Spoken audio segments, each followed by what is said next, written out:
Nazdar ľudia, rozhodol som sa pre vás natočiť ďalší videorecept, ktorý si robím tiež pred spaním, volám to nočná placka. Obsahuje pomalé bielkoviny a zdravé tuky. Potrebujeme k tomu micelárny kazeín, egalbumín, čiže sušené vaječné bielka, holandské kakao, mletá škorica, arašidové maslo a príchuťové tabletky. Príchuťové tabletky, sušené bielka a micelárny kazeín mám na maximum.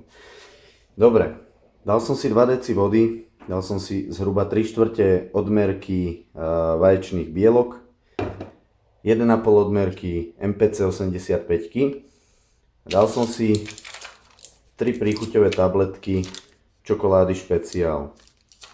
Všetko to zmixujeme, šupneme na rozpálenú panvicu z jednej z druhej strany. Nech sa nám to smaží. Keď je placka hotová z obidvoch strán, tak ešte na teplu som naniesol arašidové maslo rovnomerne. Posypal som to troškou holandského kakaa a škorice. Teraz už to len zložíme na 4 časti. A môžete sa do toho zakusnúť. Dobrú chuť.